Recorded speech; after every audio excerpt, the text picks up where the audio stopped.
Selamat pagi Bapak Ibu Saudara-saudari sekalian. Selamat datang dalam ibadah kita pada pagi hari ini di Reformed Evangelical Church of Indonesia. Kita bersyukur atas kekuatan kesehatan yang baru yang senantiasa kita boleh terima daripada Tuhan setiap pagi. Dan meskipun situasi saat ini tidak menentu dan mungkin sulit bagi beberapa di antara kita, namun biarlah kita tidak kehilangan rasa syukur bahwa kita masih dapat beribadah dengan nyaman di rumah kita masing-masing dan berkat teknologi yang ada. Dan juga kita bersyukur atas penyertaan Tuhan dari hari demi hari atas kesehatan yang Tuhan berikan. Dan juga kita bersyukur karena Yesus Kristus telah menjadi Raja dan Tuhan kita dan Juru Selamat kita yang menyelamatkan kita dari segenap dosa kita. Mari saudara-saudara sekalian, kita siapkan hati kita. Mari kita mengambil sikap saat teduh dan saya mengajak saudara-saudara sekalian untuk bersatu dalam doa bersama dengan saya. Mari kita bersatu dalam doa. Bapa kami yang di surga, dikuduskanlah nama-Mu ya Tuhan. Kami bersyukur padamu ya Tuhan, pada pagi hari ini kami sudah dapat beribadah bersama-sama dari tempat kami masing-masing. Tuhan, ini menjadi ibadah yang begitu unik ya Tuhan, dan ini kedua kalinya karena kami mempersiapkan ibadah kami dari rumah kami masing-masing. Dan kami percaya ya Tuhan, Engkau Allah yang kudus dan Allah yang tinggi, dan Engkau tidak dibatasi dengan keadaan kami ya Tuhan. Engkau Allah, Immanuel yang beserta dengan kami dimanapun kami berada, dan kami bersyukur padamu atas penyertaan Tuhan dari hari demi hari. Pada pagi hari ini ya Tuhan, kami datang padamu, kami datang ingin memuji muliakan nama-Mu, dan kami rindu biarlah Engkau boleh berkenan atas pujian penyembahan atas seluruh umat-Mu ya Tuhan. Tidak hanya dari gereja kami saja, melainkan juga dari seluruh umat-Mu di permukaan bumi ini. Biarlah Engkau ditinggikan, biarlah Engkau dimuliakan, biarlah firman-Mu yang disampaikan tertabur dalam hati setiap kami, dan biarlah setiap kami boleh bertumbuh, berkembang, berbuah di dalam Tuhan, menjadi pelaku-pelaku firman dan kehendak Tuhan yang setia. Tuhan, Kau selidiki hati kami ya Tuhan, dan ampuni setiap kesalahan dosa dan jalan kami yang jahat. Ampunilah perkataan, perbuatan, dan hati kami yang sering salah ya Tuhan. Dan Kau bersyukur padamu, atas darah Yesus Kristus kami boleh disucikan, dikuduskan, dan kami saat ini boleh bersama-sama masuk ke dalam hadirat-Mu yang kudus. Tuhan, kami siap memulai ibadah kami pada hari ini. Biarlah Engkau boleh ada di tengah-tengah kami ya Tuhan, dan kami boleh menerima sukacita di dalam hadirat-Mu. Di dalam nama Yesus Kristus kami berdoa dan mengucap syukur. Amin. Dan mari kita mulai ibadah kita pada pagi hari ini. Kita angkat satu pujian yang menceritakan bagaimana Tuhan Yesus Kristus telah datang dan mengaruniakan pada kita setiap berkat dari surga dan bumi ini kepada kita, sehingga seluruh umatnya di bumi ini layak untuk datang memuji muliakan nama Tuhan. Mari kita sama-sama angkat pujian pertama kita, Come Praise and Glorify.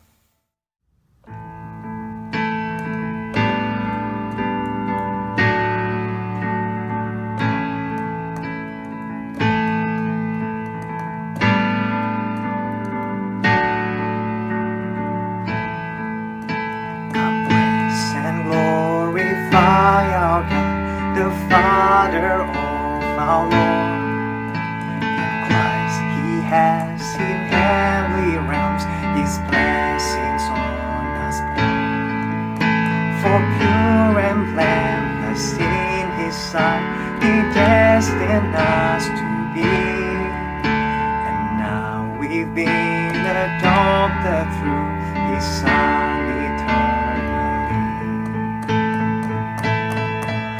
The praise of your glory, to the praise of your mercy and grace, to the praise of your glory, you are the God who saves.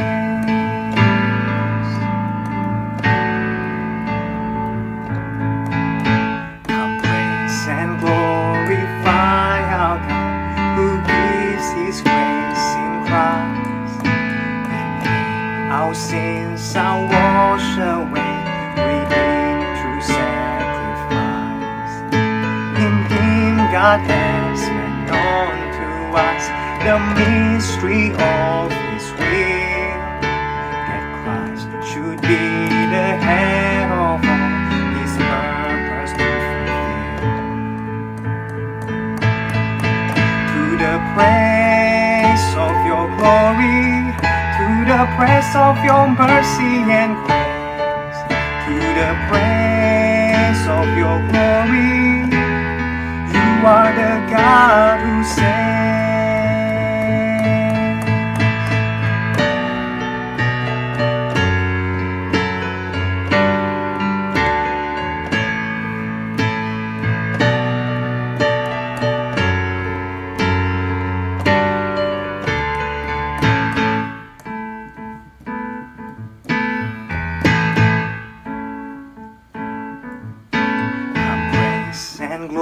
glorify our God, for we believe the word. And through our faith we have a seal, the Spirit of the Lord. The Spirit guarantees our hope until redemption's done, until we join in endless praise to God the Three in One. To the praise of your glory, to the praise of your mercy and grace, to the praise of your glory, you are the God who saves. To the praise of your glory, to the praise of your mercy and grace, to the praise of your glory, you are the God who saves.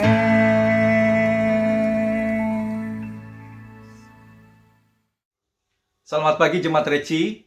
Puji syukur kita dilayani firman Tuhan pada hari ini oleh Bapak Pendeta Yakub Trihandoko, Gembala Sidang Reform Exodus Church di Surabaya. Tentu kita sudah mengenal dengan baik Bapak Pendeta Yakub Tri, dan kita bersyukur beliau boleh menyampaikan firman Tuhan. Dan saya percaya firman Tuhan hari ini akan menguatkan, menghibur, memberkati setiap kita. Waktu dan tempat saya serahkan kepada Bapak Pendeta Yakub Tri. Mari jemaat Tuhan, kita berdoa bersama-sama menyiapkan hati kita sebelum kita mendengarkan firman Tuhan. Bapa di surga, kami datang kepadamu bersyukur untuk kesempatan yang Tuhan beri bagi kami bisa mendengarkan firman-Mu.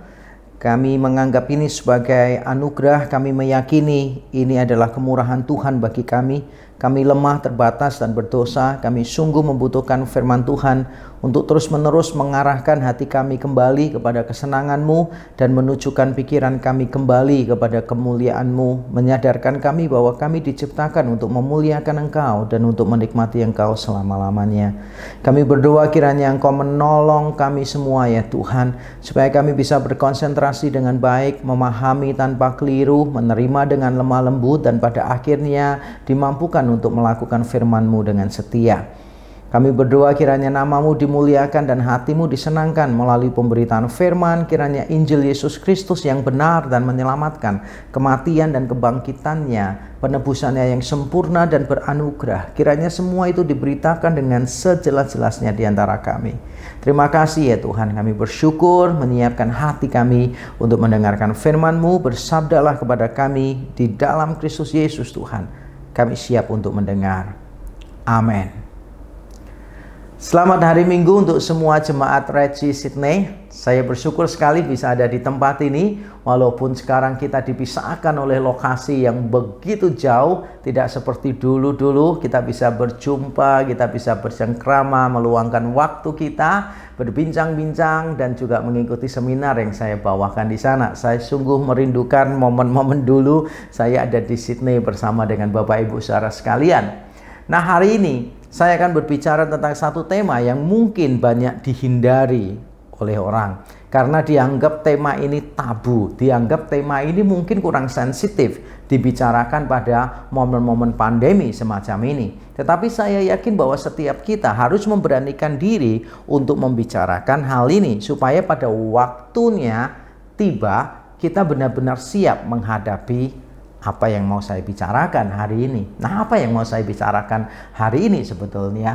Hal tabu apa yang akan saya bicarakan? Hari ini saya akan berbicara tentang fears of death. Ketakutan-ketakutan terhadap kematian.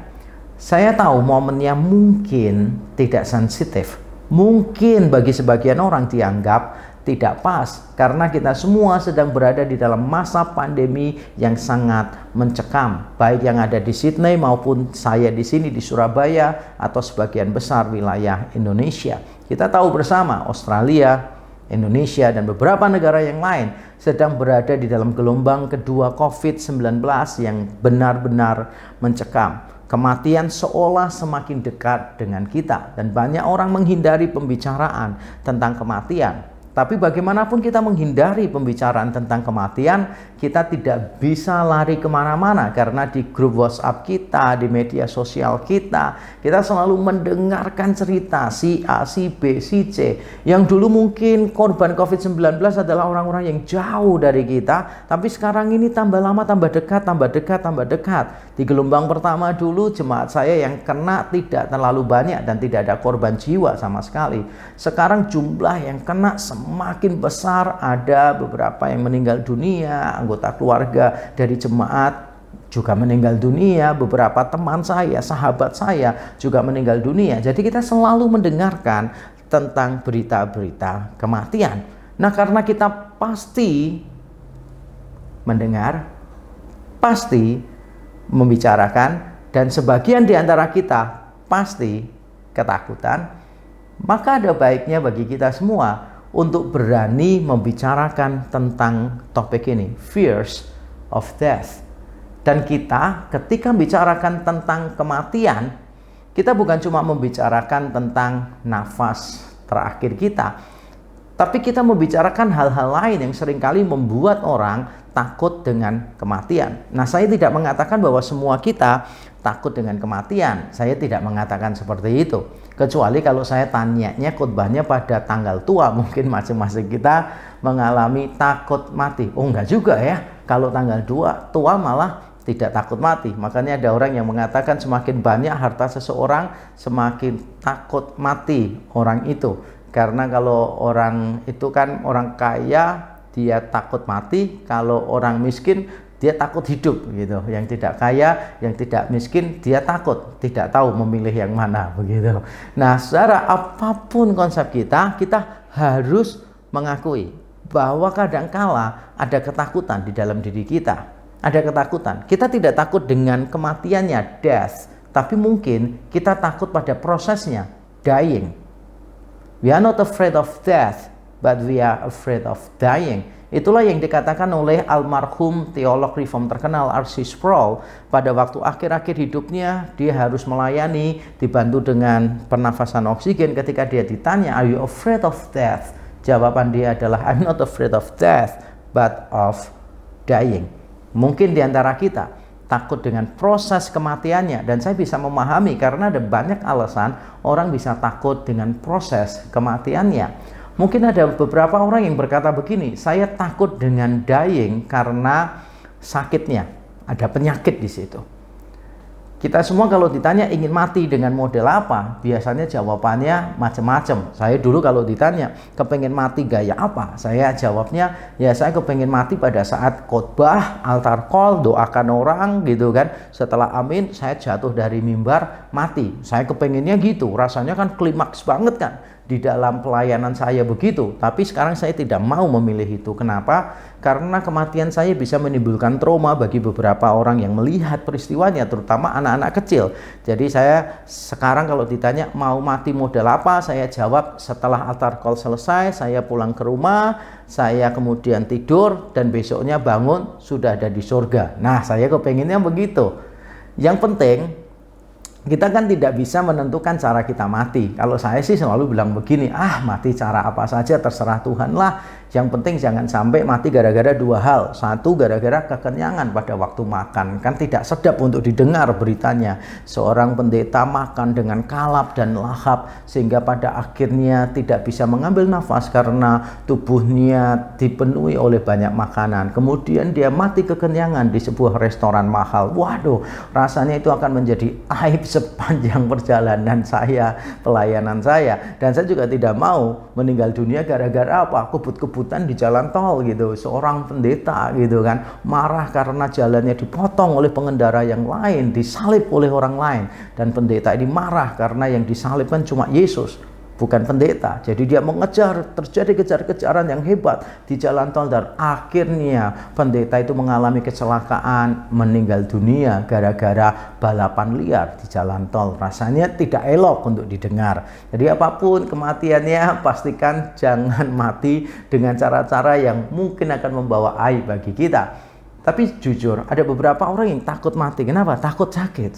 Saya melihat sendiri beberapa orang yang dekat dengan saya, koko saya kandung, papa saya, cece saya, adik ipar saya, beberapa teman saya menyaksikan mereka sangat menderita sebelum akhirnya mereka meninggal dunia. Mungkin beberapa di antara kita juga takut dengan penyakit, dengan kesakitan itu. Ada beberapa yang takut karena penyesalan, takut nanti ketika meninggal, dia itu regret many things, merasa bahwa I have not done my best. Ada yang mengatakan I have not achieved what I should have achieved in this life. Ada beberapa orang yang mungkin akan menyesali tindakan-tindakannya yang bodoh. Mungkin ada beberapa orang yang merasa bahwa dia mengakhiri hidupnya dengan cara-cara yang keliru.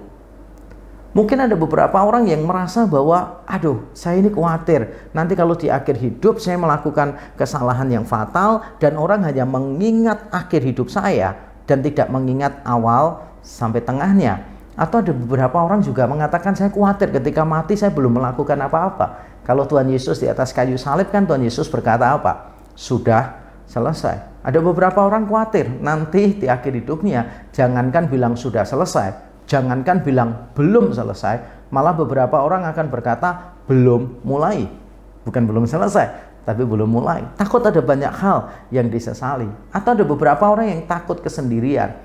Takut bahwa nanti ketika dia tua, kehilangan pasangan, anak-anak sudah berkeluarga, sudah studi di luar negeri, merasa kesepian, merasa kesendirian, merasa bahwa hidupnya sudah tidak berharga lagi dan sebagainya, merasa aduh lonely banget begitu, sendiri banget. Dan kita juga tahu ada beberapa orang tua yang memang diabaikan oleh anak-anak dan cucu-cucu mereka. Ada beberapa orang tua yang merasa seperti dipimpong karena ikut anak ini, anaknya juga dengan berat hati. Nanti pada waktu pamit pindah ke anak yang lain, anak yang ditinggalin senangnya setengah mati, yang ditinggalin yang baru, aduh sedihnya setengah mati. Ada beberapa orang tua merasa tidak diinginkan oleh anak-anak mereka di masa tuanya, ketakutan dengan kesendirian. Ada juga yang mungkin takut dengan ketidakadilan. Ada beberapa orang yang takut menutup hidup mereka dengan semua kepahitan, kekecewaan, masa lalu yang traumatis. Dan mereka merasa bahwa mereka telah diperlakukan tidak adil oleh orang-orang tertentu di masa hidupnya. Dan mereka belum berhasil untuk membalas dendam dalam tanda kutip. Mungkin mereka dihina dan mereka belum sempat membuktikan bahwa hinaan itu keliru. Mungkin mereka diremehkan dan mereka belum sempat membungkam mulut orang-orang itu dengan keberhasilan. Ada pergumulan tentang ketidakadilan di situ.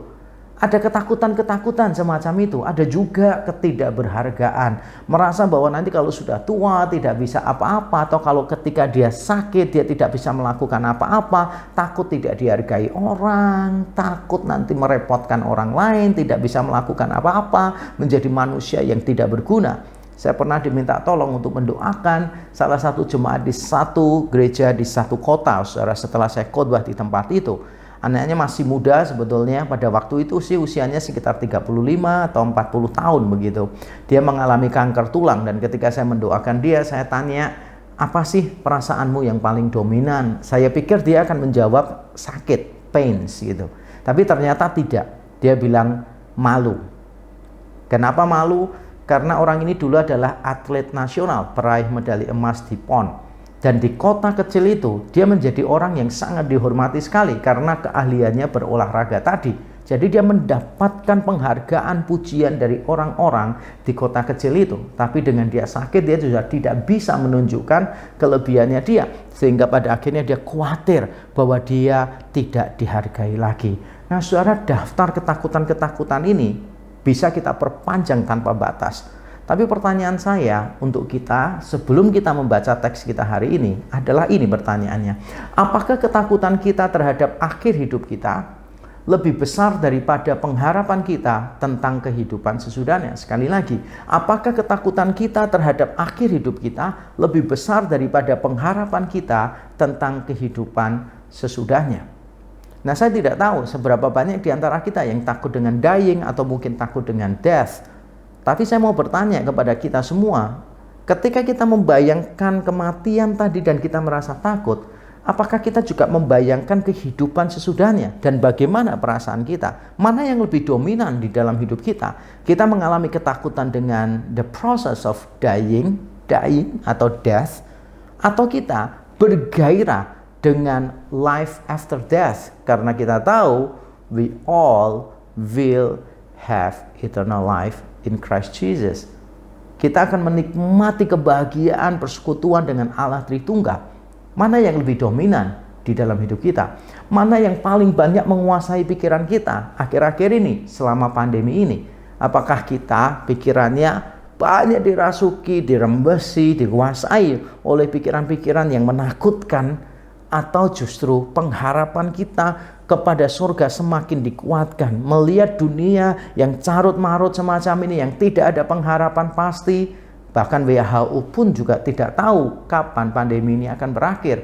Dan kita mulai mengarahkan pikiran kita pada pengharapan yang pasti, bahwa one day ketika kita selesai di dunia ini, kita akan masuk ke dunia yang baru, langit dan bumi yang baru. Di sanalah kita akan menikmati persekutuan dengan Allah Tritunggal, menikmati hidup di dalam semua kesempurnaannya, tanpa kematian, tanpa air mata, tanpa penderitaan. Apakah itu yang paling menguasai pikiran kita, atau justru berita-berita kematian yang akhirnya menciutkan hati kita?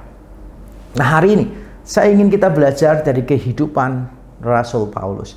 Mari kita membaca bersama-sama di dalam 2 Timotius pasal 4 ayat 6-8, ayat yang terkenal sekali. Mari kita membacanya demikian. 2 Timotius 4 ayat 6-8. Mengenai diriku, darahku sudah mulai dicurahkan sebagai persembahan, dan saat kematianku sudah dekat. Aku telah mengakhiri pertandingan yang baik, aku telah mencapai garis akhir, dan aku telah memelihara iman. Sekarang telah tersedia bagiku mahkota kebenaran yang akan dikaruniakan kepadaku oleh Tuhan, Hakim yang adil pada harinya. Tetapi bukan hanya kepadaku, melainkan juga kepada semua orang yang merindukan kedatangannya. Kalau kita membaca bagian tadi, kita tahu bahwa bagian tadi menggambarkan masa tua Paulus. Paulus mengatakan saat kematianku sudah dekat, darahku sudah mulai dicurahkan. Dan memang benar, surat ini diyakini sebagai surat yang terakhir yang ditulis oleh Paulus. Paulus ada di masa tua mereka. Dan kalau saya bertanya kepada Bapak Ibu Saudara sekalian, kira-kira pada waktu tadi membaca bagian tadi, kira-kira bagaimana suasana hati Paulus? A. Paulus sedang sedih, menyesal, ketakutan. B. Biasa-biasa saja. Atau C. Dia sangat bersemangat, bergairah menghadapi kematiannya. Mana yang benar? A, B, atau C? Mungkin kita banyak akan menjawab C, dan memang itu benar. Paulus tampaknya tidak menunjukkan bahwa dia itu sakit hati, dia kecewa, dia ketakutan, dan sebagainya. Dengan luar biasa dia mengatakan sudah dekat kok, tapi aku telah mengakhiri pertandingan yang baik. Sekarang telah tersedia bagiku mahkota kebenaran. Kelihatannya Paulus sangat sukacita, sangat optimis menghadapi kematiannya. Dan kalau saya bertanya kepada kita sekali lagi, kira-kira keadaan Paulus pada waktu mau mati ini seperti apa ya? Pada waktu dia menulis 2 Timotius ini, keadaannya seperti apa? Kok dia sampai bisa optimis begitu? Apakah Paulus sedang mengembalakan gereja yang gede sekali pada waktu itu? Apakah dalam pelayanan Paulus waktu itu terjadi banyak mujizat, kebangunan rohani terjadi luar biasa, Roh Kudus bekerja dengan luar biasa, jungkir balik tidak karu-karuan begitu kan ya, terjadi manifestasi roh yang luar biasa? Apakah Paulus sedang berada di dalam villa masa tuanya dia menikmati pantai yang sangat indah, dia sedang bersantai dengan keluarganya? Bagaimana sih keadaan Paulus pada waktu itu?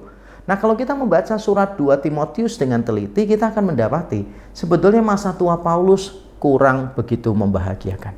Secara manusia, kehidupan Paulus, masa tua Paulus kurang membahagiakan. Dan ini bukan cuma penafsiran saya, tapi sebetulnya Paulus sudah menjelaskan juga di dalam surat ini apa yang sedang dia alami pada saat dia menulis surat ini, pada saat dia tahu bahwa kematiannya sudah sangat dekat sekali. Dan mari kita dengan cepat melihatnya. Situasi Paulus seperti apa? Paulus sebetulnya ketika menulis surat ini, dia sedang berada di dalam penjara. Misalnya kita baca di pasal 1 ayat 8, Paulus mengatakan, "Jadi janganlah malu bersaksi tentang Tuhan kita, dan janganlah malu karena aku, seorang hukuman karena dia. Melainkan ikutlah menderita bagi Injilnya oleh kekuatan Allah." Kemudian pasal 2 ayat 9, Paulus mengatakan, "Karena pemberitaan Injil inilah aku menderita, malah dibelenggu seperti seorang penjahat. Tetapi firman Allah tidak terbelenggu."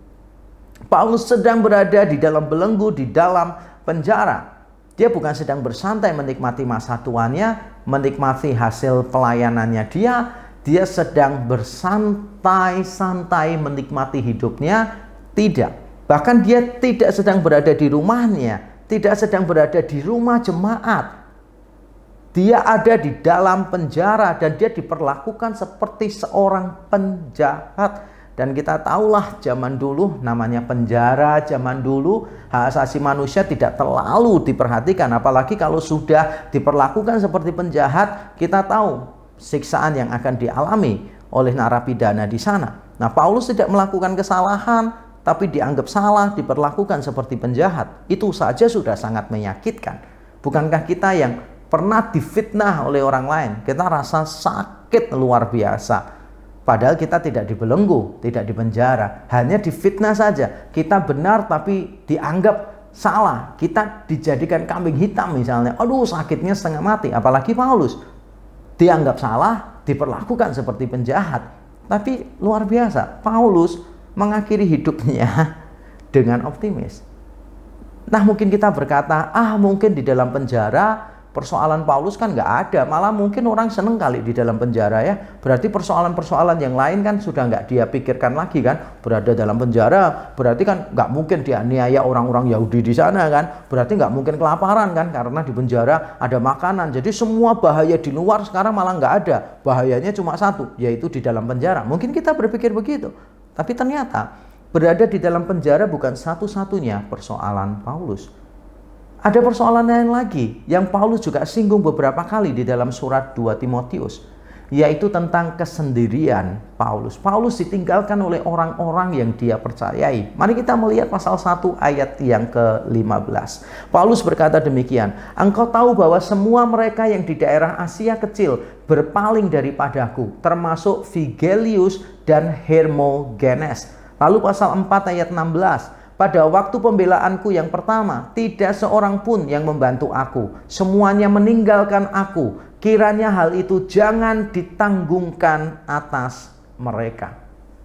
Paulus ditinggalkan oleh orang-orang yang selama itu mengikuti Paulus. Dan kalau sampai Paulus menyebutkan nama mereka masing-masing, itu berarti orang-orang ini bukan orang-orang yang sembarangan. Ini orang-orang yang dikenal oleh Timotius dan mungkin dikenal oleh seluruh jemaat yang digembalakan oleh Timotius atau yang pernah dilayani oleh Paulus. Sebab kalau mereka tidak terlalu terkenal, ya Paulus tidak akan menyebutkan nama mereka.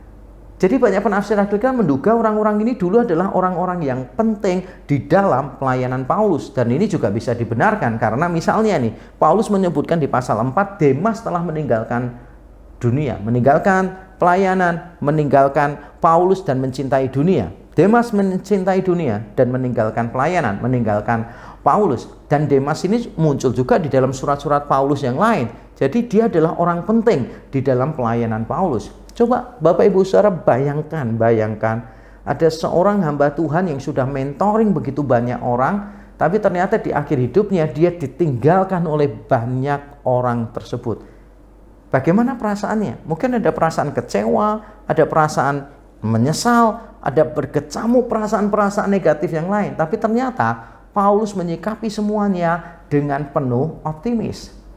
Apakah mengagetkan bagi kita? Iya, kalau kita tidak tahu rahasia menghadapi kematian, menghadapi fears of death, mungkin kita akan kaget, mungkin kita akan bingung. Bagaimana bisa hal itu terjadi? Dan itulah yang akan kita pelajari dalam khotbah hari ini. Bagaimana atau mengapa Paulus tetap bisa menghadapi kematian dengan optimis. Bagaimana Paulus bisa menghadapi kematian dengan optimis. Dan saya juga rindu, saya, saudara semua, tidak takut dengan dying maupun takut dengan death. tapi kita menghadapinya dengan semua sikap yang positif, sikap yang optimis. Tapi bagaimana bisa? Mari kita belajar 3 hal. Yang pertama, kalau kita mau menghadapi kematian kita, mampu menghadapinya dengan penuh optimisme, maka kita harus memiliki konsep yang benar tentang kehidupan dan kematian. Kita harus memiliki konsep yang benar tentang kehidupan dan kematian. Dan mari kita membaca di ayat yang ke-6 yang menggambarkan pandangan Paulus, konsep Paulus tentang kematian dan kehidupan. Mari kita baca bersama-sama. Mengenai diriku, darahku sudah mulai dicurahkan sebagai persembahan dan saat kematianku sudah dekat. Saya ulang baca sekali lagi. Mengenai diriku, darahku sudah mulai dicurahkan sebagai persembahan dan saat kematianku sudah dekat. Dalam bahasa Indonesia terjemahannya begitu. Darahku sudah mulai dicurahkan dan saat kematianku sudah dekat. Lalu kita melihat di dalam bahasa Yunani, dan ini juga diekspresikan dengan sangat baik di dalam banyak versi bahasa Inggris, maka kita akan menemukan bahwa sebetulnya yang dimaksud oleh Paulus adalah darahnya dia itu telah dicurahkan sebagai korban curahan, drink of offering. Jadi ini bicara tentang drink offering, tentang korban curahan. Nah, apa yang dimaksud dengan drink offering ini, korban curahan? Nah, di dalam Alkitab, di dalam Perjanjian Lama, kita akan menemukan begitu banyak, ya sebetulnya kalau dibilang begitu banyak juga tidak, tapi cukup banyak rujukan tentang korban curahan. Korban curahan ini bisa berdiri sendiri, dalam arti ya cuma korban curahan itu yang dipersembahkan kepada Tuhan. Nah, korban curahan itu bisa anggur atau minuman-minuman yang lain. Sebagai contoh misalnya, Daud pada waktu dia dikejar-kejar oleh musuhnya, dia sempat berkata bahwa aduh dia itu kangen minum air dari mata air yang ada di kota Bethlehem. Nah, prajuritnya itu mendengar itu dan mencoba mengambilkan air itu. Padahal pada waktu itu kota Bethlehem dikuasai oleh musuh-musuh Daud. Dengan mengorbankan nyawa, mempertaruhkan nyawa, maka beberapa tentara Daud mengambil air di sana. Nah, untungnya sih tidak ada yang meninggal pada waktu itu. Tapi ketika Daud menyadari bahwa mereka sampai mempertaruhkan nyawa sedemikian rupa supaya Daud bisa minum seperti yang dia inginkan, Daud akhirnya tidak jadi meminum air itu. Sebaliknya dia mencurahkannya ke tanah sebagai korban curahan kepada Tuhan, sebagai korban syukur kepada Tuhan. Korban syukur karena dia dicintai oleh prajuritnya, korban syukur karena di tengah-tengah hidupnya yang serba tidak menentu, dikejar oleh maut, dia memiliki orang-orang yang mengasihi dan mau mengorbankan, mempertaruhkan nyawa bagi Daud. Dia menyadari bahwa keselamatan para prajurit adalah pemberian dari Tuhan, anugerah dari Tuhan. Maka dia tidak meminum satu tetes pun dari korban dari air itu dan menjadikannya sebaliknya sebagai korban curahan kepada Tuhan. Tapi juga di beberapa bagian Perjanjian Lama kita tahu korban curahan tidak berdiri sendiri. Korban curahan itu diberikan di atas korban bakaran. Jadi ketika sudah ada korban bakaran, kemudian di atasnya dicurahkan anggur biasanya sebagai korban curahan, sehingga apinya semakin besar dan baunya menjadi bau yang harum luar biasa. Mungkin Bapak Ibu Saudara yang suka makan steak, beberapa daging steak itu kan kalau dibakar, waduh, itu benar-benar keluar bau yang sangat luar biasa sedap. Apalagi kalau di atasnya itu diberikan wine tertentu ya, diberikan cairan tertentu sehingga apinya semakin besar dan baunya begitu enak. Nah, itulah yang disebut dengan korban curahan. Nah, mana yang ada di dalam pikiran Paulus? Para penafsir Alkitab banyak yang menganggap opsi kedua lebih masuk akal. Karena Paulus mengatakan darahku sudah mulai dicurahkan. Bicara tentang pengorbanan, kematian Paulus, sangat wajar kalau Paulus itu menganggap drink offering itu merujuk pada curahan di atas persembahan tadi. Dengan kata lain, Paulus melihat kehidupannya dia itu sebagai persembahan korban yang hidup kepada Allah, dan sebentar lagi itu semua akan dituntaskan dengan apa? Dengan kematiannya ketika Paulus memberikan korban curahan di atas korban bakaran itu.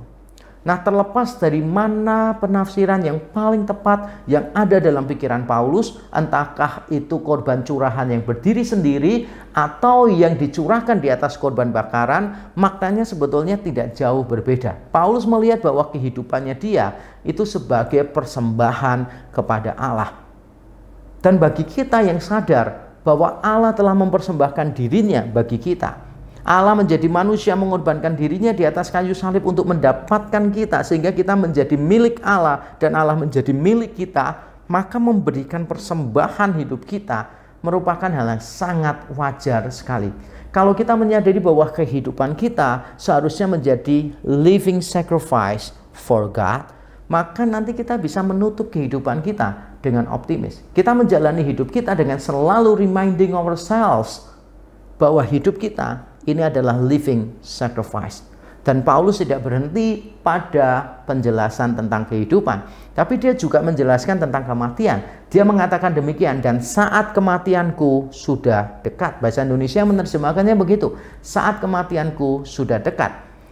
Di berbagai bahasa Inggris diterjemahkan secara lebih hurufiah dan secara lebih tepat. Sebetulnya terjemahan di sana adalah my departure, kepergianku sudah dekat. Nah, kata departure di sini itu bukan cuma pergi lalu musnah, lenyap, bukan. Karena kata departure, kepergian di dalam Alkitab, terutama Perjanjian Baru, menunjukkan perpindahan dari satu tempat ke tempat yang lain. Jadi Paulus melihat kematian itu sebagai sebuah keberangkatan ke tempat lain, perpindahan, departure ke tempat yang lain, tempat yang jauh lebih indah, tempat yang tidak ada penderitaan air mata sama sekali. Nah, ketika Paulus melihat bahwa kematiannya hanyalah sebuah keberangkatan ke suatu tempat yang lebih baik, maka Paulus bisa menyambut itu dengan penuh optimis. Bagaimana dengan kita? Apakah kita menyadari bahwa setelah kematian ada kehidupan yang much better for us? Kehidupan yang kekal yang Tuhan sediakan bagi kita. Kita akan menikmati langit dan bumi yang baru, di mana semua kesempurnaan Taman Eden yang lama akan kita nikmati. Allah tinggal di tengah umatnya. Kita bisa memandang wajah Allah dengan semua keindahan, dengan semua kemuliaannya, karena Allah hadir secara khusus di tengah-tengah kita. Mari kita memikirkan bahwa kematian itu hanya kepergian, hanya keberangkatan, dan keberangkatan ke tempat yang lebih baik. Saudara bayangkan saja begini, seandainya saudara tuh sekarang ada di satu rumah dan saudara sedang mau pindah ke rumah yang baru, yang sekarang sedang direnovasi, yang sedang dibangun. Rumah ini akan jauh lebih baik daripada rumah saudara sekarang. Atau mungkin itu rumah yang saudara renovasi, sekarang saudara harus sewa rumah yang lain, yang lebih kecil, yang kurang bagus. Anyway, poinnya adalah ketika saudara mau pindah ke satu tempat yang jauh lebih besar, yang jauh lebih baik, maka saudara menghadapi masa penantian pembangunan ini. Ya memang tidak nyaman, tapi saudara punya pengharapan. Tidak nyaman, tapi punya pengharapan. Karena kita tahu setelah semua ketidaknyamanan dari proses pembangunan itu berakhir, maka kita akan menikmati rumah itu dengan semua keindahan, dengan semua kemegahannya. Mari kita bayangkan kematian kita seperti itu. Kematian adalah pintu gerbang menuju kehidupan yang jauh lebih baik. Kematian bukan akhir dari segala-galanya. Jadi bagaimana kita bisa optimis menghadapi hari-hari akhir kita? Seperti yang dilakukan oleh Paulus, yaitu kalau kita memiliki konsep yang benar tentang kehidupan dan tentang kematian. Rahasia yang kedua supaya kita bisa tetap optimis adalah menjalani hidup dengan serius dan sungguh-sungguh. Menjalani hidup dengan serius dan sungguh-sungguh. Mari kita membaca bersama-sama kalimat Paulus di ayat yang ke-7. Aku telah mengakhiri pertandingan yang baik, aku telah mencapai garis akhir, dan aku telah memelihara iman. Saya baca sekali lagi. Aku telah mengakhiri pertandingan yang baik, aku telah mencapai garis akhir, dan aku telah memelihara iman. Saudara, Paulus menggambarkan kehidupannya dengan sebuah metafora yang dia pinjam dari dunia olahraga. Pada waktu itu, yang terkenal adalah pertandingan Olimpik dan Isthmian. Ismian itu dilakukannya di dekat kota Korintus. Itu pertandingan terbesar kedua setelah yang dilakukan di Olimpik. Nah, manapun yang sedang ada dalam pikiran Paulus, para pembacanya sudah pasti paham. Karena salah satu budaya Yunani yang sejak abad yang ketiga sebelum Masehi sudah diterapkan secara masif di berbagai daerah kekuasaan Yunani oleh jenderal atau raja atau kaisar Alexander Agung. Salah satu karakteristik budaya Yunani tersebut adalah pertandingan olahraga. Dan ketika kerajaan Yunani dikalahkan oleh kerajaan Romawi, kebiasaan itu masih dilanjutkan. Bahkan sampai sekarang sebetulnya kalau orang memikirkan bahwa Olimpiade sekarang ini berasal dari Olimpiade abad yang ke-19 dan Olimpiade abad yang ke-19 sebetulnya didasarkan pada Olimpiade kuno. Tapi saya tidak di sini untuk memberikan penjelasan sejarah Olimpiade atau membawakan berita olahraga. Saya hanya memberitahu kepada kita semua bahwa orang-orang pada waktu itu penerima surat Paulus, Timotius, dan jemaatnya, mereka sudah terbiasa dengan konsep pertandingan. Nah, kalau ada orang yang mau bertanding, maka orang itu menyiapkan dirinya begitu rupa. Mereka melatih dirinya, mendisiplin dirinya. Mereka benar-benar hidup dengan pola makan tertentu, dengan pola hidup tertentu, dengan kedisiplinan yang luar biasa. Mereka benar-benar mendisiplin, menguasai diri mereka dengan baik. Mereka serius menjalaninya. Dan pada waktu hari pertandingan itu tiba, maka mereka melakukannya dengan sangat hati-hati supaya tidak kena diskualifikasi.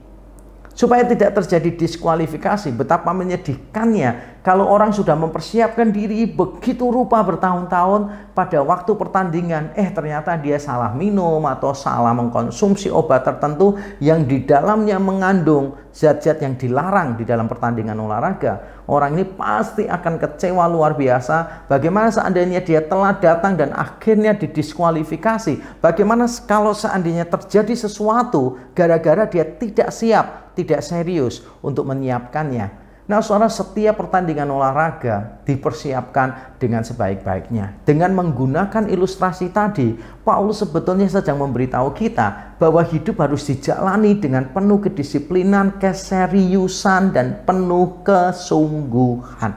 Bukan berarti kita tidak boleh bergurau. Bukan berarti tidak boleh bergurau. Kalau saya bilang tidak boleh bergurau, maka saya jadi orang yang paling munafik karena saya suka bergurau. Terutama pada waktu tanggal-tanggal tua ya, supaya banyak orang terhibur. Masa pandemi ini banyak orang yang DM saya, direct message di Instagram saya mengatakan, "Pak, tolong dong bikin guruan-guruan supaya kita ini jadi seneng di masa pandemi. Kita ini lagi isolasi mandiri nih, butuh penambahan imun melalui tertawa-tawa," begitu kan. Mereka lupa bahwa saya bukan komedian, saya adalah seorang pendeta. Nah, tapi saya menyadari bahwa banyak orang membutuhkan lelucon, guruan. Bahkan sekarang ini membuat orang tertawa itu gampang kok, receh-receh juga diterima kok, nggak harus lucu yang seberapa gitu, biasa aja orang udah bisa mengapresiasi karena masa pandemi. Nah, saudara, saya tidak melarang kita suka lelucon, suka humor dan sebagainya, tapi poinnya di sini adalah kita menjalani kehidupan kita dengan penuh disiplin, kedisiplinan, keseriusan, dan kesungguhan. Jangan sampai kita membuang waktu. Jangan sampai kita melakukan sesuatu tidak pada yang terbaiknya. Do everything for the glory of God. Kalau kita punya konsep begitu, maka kita akan melakukan yang terbaik. We will do our best in everything. Kita akan melakukannya seperti itu karena kita tahu kita melakukannya untuk Tuhan. Dan penting bagi kita menjalani hidup kita dengan penuh kedisiplinan, keseriusan, dan kesungguhan. Kenapa? Karena penyesalan di akhir kehidupan bisa dihindarkan dengan hidup penuh kesungguhan dan kebijaksanaan. Penyesalan di akhir kehidupan bisa dihindarkan dengan hidup penuh kesungguhan dan kebijaksanaan. Kalau saudara belajar misalnya banyak pemimpin yang hebat dalam tanda kutip ya, yang terkenal, beberapa di antara mereka mengakhiri hidupnya dengan cara yang tidak tepat. Karena mereka tidak berhati-hati, mereka melakukan kesalahan di akhir hidupnya sehingga sangat fatal sekali. Orang akhirnya melupakan semua kebaikan yang dia lakukan sebelumnya dan hanya mengingat akhir hidup orang itu yang diwarnai dengan skandal, entah skandal keuangan, entah skandal seksual dan sebagainya. Kita harus berhati-hati supaya kita bisa sampai pada garis akhir, bukan cuma memulai pertandingan tetapi sampai pada akhir. Kita memelihara iman dengan sungguh-sungguh. Kita menjalani pertandingan itu dengan baik, mengikuti aturan yang ada. Kalau kita tidak sungguh-sungguh menjalani hidup kita, nanti di akhir hidup kita akan kecewa. Ada berapa banyak orang yang di akhir hidupnya berteriak, I have wasted my life. Saya telah membuang percuma hidupku. Ada berapa banyak orang yang ketika tua sharing, aduh kalau boleh saya kembali muda lagi, saya tidak akan melayani dengan cara begitu. Saya ingin melayani dengan cara begini. Ada banyak orang yang menyesali hidupnya. Kalau kita tidak ingin menyesali hidup kita, kalau pada akhir hidup kita ingin berkata, Tuhan terima kasih Engkau sudah menyertai aku puas dengan semua yang aku lakukan bersama dengan Tuhan, atau lebih tepatnya puas dengan semua yang Tuhan lakukan di dalam hidupku dan melalui aku, maka saudara harus melihat hidup sebagai sebuah pertandingan. Bukan jalan-jalan, bukan masa untuk bersantai, menikmati pensiunan, bukan, tapi hidup yang serius. Hidup yang sungguh-sungguh. Jangan membuang banyak waktu. Ada berapa banyak waktu kita habiskan untuk hal-hal yang tidak bernilai kekal. Ada berapa banyak di antara kita yang berkeluarga tidak serius, bekerja tidak serius, melayani Tuhan juga tidak serius. Nanti ke depan kita hanya akan menyesali kebodohan dan kemalasan kita. Yang terakhir, bagaimana kita bisa menutup hidup kita dengan optimis, yaitu memiliki pengharapan yang bergairah pada Allah yang adil. Memiliki pengharapan yang bergairah pada Allah yang adil. Saya bacakan ayat yang ke-8. Paulus berkata demikian, sekarang telah tersedia bagiku mahkota kebenaran yang akan dikaruniakan kepadaku oleh Tuhan, hakim yang adil. Kata benar dan adil di sini bahasa Yunaninya sama. Pada harinya, tetapi bukan hanya kepadaku, melainkan juga kepada semua orang yang merindukan kedatangannya. Dalam bahasa Yunani, yang mencintai kedatangannya. Saudara, ketika Paulus bicara tentang pengharapan di dalam Kristus setelah kematian, dia mengungkapkannya dengan penuh bergairah. Dia dengan semangat dia mengatakan sekarang telah tersedia, bukan nanti akan tersedia. Dia yakin sekarang telah tersedia mahkota kebenaran dari Allah yang adil, dikaios. Sama-sama bicara tentang kebenaran atau tentang keadilan. Dan dia mengatakan ini bukan cuma berlaku bagi dia, bagi semua orang yang apa? Mengasihi kedatangannya. Mengasihi, bahasa Indonesia dengan lebih pas mungkin menerjemahkannya merindukan. Dan itulah yang sebetulnya diajarkan oleh Tuhan Yesus di doa Bapa kami. Datanglah kerajaanmu. Kita ingin kerajaan Tuhan di muka bumi semakin luas. Dan pada akhirnya kerajaannya yang sempurna akan ada di muka bumi ini, di langit dan bumi yang baru. Itulah yang diserukan oleh gereja-gereja mula-mula di dalam ibadah mereka, di dalam kebaktian mereka. Mereka berseru, Maranatha, ya Tuhan, datanglah. Pengharapan akhir zaman itu bukan cuma sebuah konsep teologis yang abstrak, yang kering. Bukan cuma sesuatu yang pasti datang tapi tidak kita nantikan. Bukan. Kita menantikan itu dengan penuh kecintaan. Masa tua nggak perlu dinantikan, pasti akan datang. Kematian tidak perlu dinantikan, pasti akan datang. Tapi tidak ada orang yang menantikan kematian dengan kesukaan. Kecuali kalau dia dililit banyak hutang mungkin. Tapi tidak ada orang yang menantikan kematian dengan penuh gairah. Tidak ada orang yang menantikan penderitaan di masa tua dengan penuh gairah. Manusia jadi tua aja takut kok. Dipanggil om saja, susuk, kadang marah, minta dipanggil koh atau koko, begitu kan, supaya kelihatan lebih muda. Padahal kita semua tahu, kita semua nanti pasti akan tua kok. Kita semua nanti pasti akan tua. Kita nggak perlu menanti, pasti akan terjadi. Tapi kehidupan kekal di dalam Kristus harus kita nantikan. Bukan cuma karena itu pasti datang, tapi juga karena itu adalah hal yang indah luar biasa yang akan kita nikmati di dalam Kristus Yesus. Mengapa Paulus bisa menyikapi situasi yang tidak enak dalam hidupnya? Ditinggalkan orang-orang yang dekat dengan dia, diperlakukan tidak adil di dalam penjara dan sebagainya, karena dia tahu ada hakim yang adil yang di Kaios, dan dia tahu ada mahkota di Kaios, mahkota kebenaran itu yang akan Tuhan karuniakan kepada orang-orang yang benar yang di Kaios. Dia yakin bahwa tersedia banyak kebenaran di sana di ujung jalan. Nah, saya mau mengingatkan kita bahwa mahkota kebenaran dari Allah yang benar sudah disediakan bagi mereka yang benar-benar mencintai kebenaran. Mahkota kebenaran dari Allah yang benar disediakan bagi mereka yang benar-benar mencintai kebenaran. Selama hidup kita, mari kita mencari kebenaran. Kita sudah dibenarkan di dalam Kristus. Kehidupan Kristus yang sempurna, kebenarannya diperhitungkan menjadi kebenaran kita. Dan kita sudah menikmati betapa indahnya kebenaran, pembenaran yang sudah diberikan Kristus bagi kita. Dan sudah sewajarnya kalau kita yang sudah dibenarkan, kita hidup di dalam kebenaran dan selalu mencari kebenaran itu. Selalu seeking the truth deeper and deeper. Karena itulah sukacita kita nantinya.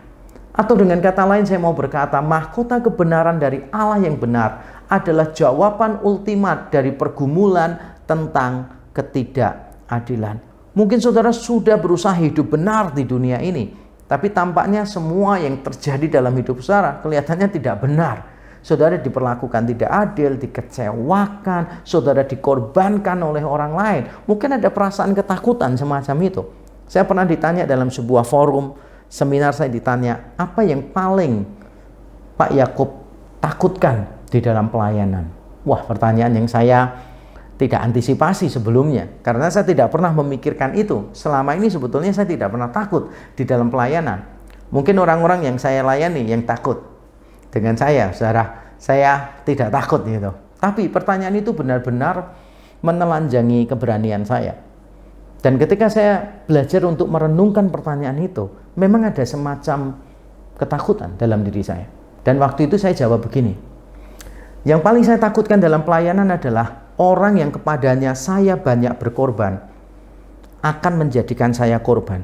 Orang yang kepadanya saya banyak berkorban pada akhirnya menjadikan saya sebagai korban. Maksudnya adalah orang yang paling saya kasihi, yang paling saya perhatikan, ternyata ke depan menjadi lawan.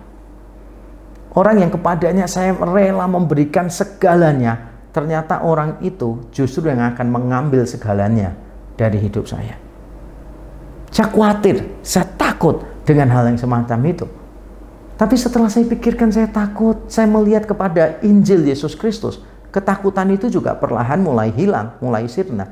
Karena Yesus Kristus juga pernah mengalami hal itu kan. Dia ditinggalkan murid-muridnya, dikhianati orang yang paling bersemangat, yaitu Petrus, disangkali di sana, dikhianati oleh Yudas Iskariot. Semua murid yang lain tidak menggubris dia di momen-momen dia sangat membutuhkan dukungan. Semua murid tertidur ketika dia ditangkap, semua murid meninggalkan dia. Saudara, itulah yang dialami oleh Kristus untuk mendapatkan saya. Sehingga kalau sampai hal itu terjadi, saya menganggap itu sebagai sukacita. Saya diizinkan untuk menderita seperti Kristus, mengalami persekutuan dengan kematian Kristus. Tapi secara kedagingan tetap hal itu menimbulkan kekhawatiran. Tapi saya ingat poin tadi, bahwa ada Allah yang adil di sana. Mungkin kita akan menganggap ada banyak unfinished business di dalam hidup kita. Kita mungkin belum sempat membuktikan orang-orang lain salah dengan keberhasilan kita. Mungkin kita bahkan mungkin difitnah dan kita belum sempat memperbaiki reputasi kita. Ada beberapa hal yang mungkin kita tinggalkan dengan kepahitan, dengan penyesalan. Tapi kita ingat, kalau kita menjalani hidup kita dengan benar, ada mahkota kebenaran. Allah yang akan menyelesaikan semua ketidakadilan tersebut pada akhirnya. Untuk menutup khotbah saya ingin berkata begini. Salib menyediakan kebersamaan. Kubur kosong memberikan pengharapan. Kita tidak sendirian, ada pengharapan. Salib menyediakan kebersamaan, kubur yang kosong memberikan pengharapan. Kita tidak sendirian, ada pengharapan. Saudara, kita harus tahu, semua penderitaan kita sebetulnya bukan hal yang asing bagi Tuhan. Karena Tuhan pernah menjadi manusia dan dia mengalami semua penderitaan itu. Dia bukan cuma mengalami, tapi dia mengalahkan penderitaan itu bagi kita. Dia telah mengalahkan persoalan kita yang terbesar, yaitu dosa. Dia telah mengalahkan ketakutan kita yang terbesar, yaitu kematian. Kalau saya selalu mengulang-ulang, di dalam khotbah saya selalu katakan persoalan kita yang terbesar yaitu dosa, sudah dibereskan oleh Tuhan di atas kayu salib. Dan ketakutan kita yang terbesar yaitu kematian, sudah dikalahkan oleh Tuhan di dalam kubur yang kosong. Untuk apa kita takut, saudara? Ketika saudara menghadapi penderitaan dan saudara merasa sendirian, jangan pernah tertipu oleh perasaan saudara. Karena saudara tidak pernah sendirian. Ketika saudara menderita di dalam kesengsaraan yang berat, lihat ke atas kayu salib. Tuhan menyediakan kebersamaan. Ketika saudara menjalaninya dengan susah payah dan at some points di dalam proses itu, dalam beberapa momen hidupmu, mungkin kau merasa lemah, merasa putus asa, ketakutan. Lihat kepada kubur yang kosong. Karena di dalam kubur yang kosong, Tuhan menyediakan pengharapan. Di kayu salib ada kebersamaan, di dalam kubur yang kosong ada pengharapan. Jadi apapun keadaan kita sekarang, mungkin kita mengkhawatirkan kesehatan kita, keselamatan kita, keluarga kita, bisnis kita di masa-masa pandemi semacam ini. Tapi mari kita beristirahat dengan tenang di dalam Tuhan, menyadari bahwa persoalan kita yang terbesar yaitu dosa sudah dibereskan oleh Tuhan di atas kayu salib. Ketakutan kita yang terbesar yaitu kematian sudah dikalahkan Tuhan di dalam kubur yang kosong. Di atas kayu salib kita mendapatkan kebersamaan, dan di dalam kubur yang kosong kita mendapatkan pengharapan. Karena itu kita bisa optimis menjalani hidup ini, optimis menantikan kematian kita. Kiranya Tuhan memberkati kita. Mari kita berdoa. Bapa di surga, terima kasih untuk firman-Mu yang datang tepat waktu di momen-momen pandemi ini. Mungkin kami mengkhawatirkan kesehatan, keselamatan kami, orang-orang yang kami kasihi. Mungkin kami mengkhawatirkan bisnis kami, ya Tuhan, atau apapun yang kami sedang hadapi yang buruk akibat dari pandemi ini. Tapi kami bersyukur melalui firman-Mu Tuhan menantang kami supaya kami semua bisa memiliki konsep yang benar tentang kehidupan dan kematian, supaya kami bisa dengan konsep yang benar itu menjalani hidup kami dengan penuh kedisiplinan, keseriusan, dan kesungguhan. Dan kami juga mengharapkan dengan penuh gairah bahwa suatu kali kelak ketika kami sudah berjumpa dengan Tuhan, kami akan diberi mahkota kehidupan, mahkota kebenaran, dan bahwa semua ketidakadilan dalam hidup kami akan diselesaikan oleh Tuhan. Kami sungguh berdoa, ya Tuhan, kiranya Tuhan menolong kami menjalani hidup sebaik-baiknya, sehingga pada akhir hidup kami tidak menyesalinya. Hidup kami bagi-Mu, karena kami tahu kami diciptakan untuk memuliakan Engkau dan untuk menikmati Engkau selama-lamanya. Kiranya Engkau diperkenan, kiranya Engkau disenangkan dengan kehidupan kami. Di dalam Kristus Yesus Tuhan kami berdoa dan bersyukur. Amin. Tuhan memberkati kita.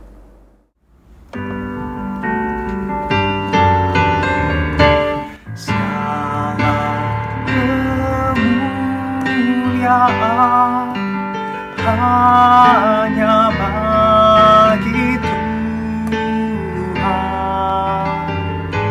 Segala hormat pujian hanya bagi Tuhan. Kuasa dan kemuliaan hanyalah bagi Tuhan. Segala kemuliaan,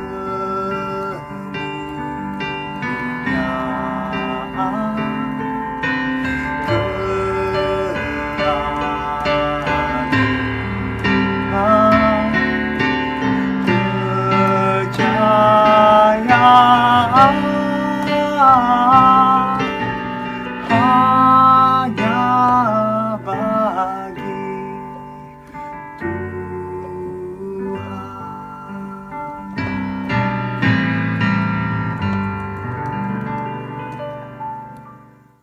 Kita akan mengakhiri ibadah kita pada pagi hari ini dengan menerima berkat dari Tuhan.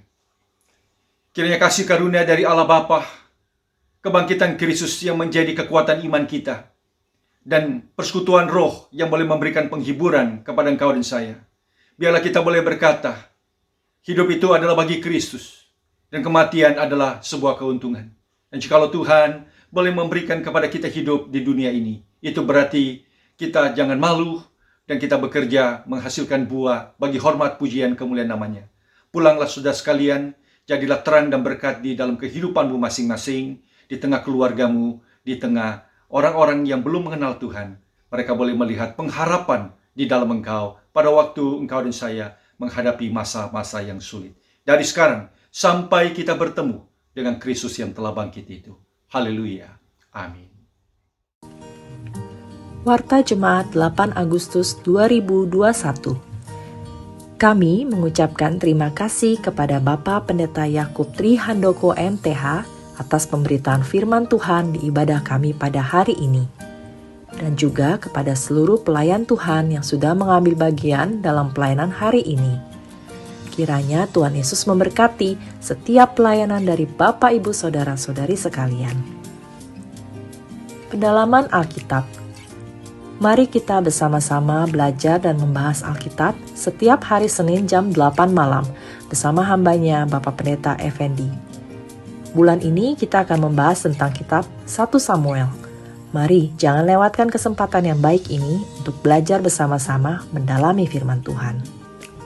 Prayer Meeting.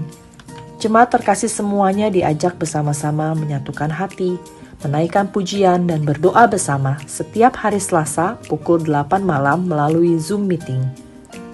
Kiranya kita semua boleh bersama ikut bagian dalam prayer meeting ini, agar kita boleh terus memiliki hubungan yang lebih erat dengan Tuhan di dalam doa. Untuk informasi lebih lanjut, bisa menghubungi Ibu Eli. Woman Bible Study mengundang setiap para wanita jemaat Reci untuk bergabung bersama membahas buku dan Alkitab dengan topik yang sangat menarik. Sebuah buku yang indah dari penulis Courtney Resick berjudul Teach Me to Feel. Mengupas kitab Mazmur yang akan menuntun kita bertumbuh dalam menghadapi berbagai emosi yang kita miliki sebagai wanita. Mari jangan sampai ketinggalan dengan pembahasan yang menarik ini ya. Setiap hari Sabtu pukul 8 malam melalui Zoom Meeting. Untuk info lebih lanjut bisa menghubungi Ibu Anita. Ibadah Reci Light Kids Church diadakan via Zoom Meeting hari ini pada pukul 11 siang. Mari mengundang semua anak-anak untuk bernyanyi bersama disertai dengan pembagian kelas untuk mendengarkan firman Tuhan dan melakukan aktivitas-aktivitas yang telah disiapkan oleh para guru. Dilanjutkan dengan Shell Shaker dan Sydney Life Community setiap minggunya jam 11.30 siang. Mengajak semua para pemuda dan pemudi untuk mengikuti Zoom Meeting dengan tema yang menarik setiap minggunya. Siang ini akan dibahas mengenai The Wise and the Foolish. Diambil dari kitab Amsal yang begitu indah dan banyak hal yang bisa dipelajari bersama dari kitab ini. Mari The Young Generation, jangan lewatkan kesempatan ini ya. Ibadah minggu depan tanggal 15 Agustus 2021 akan diadakan via YouTube streaming pada pukul 9.30 pagi. Ibadah akan dilayani oleh Bapak Pendeta Raja Lili dengan judul tema The Lord is My Shepherd.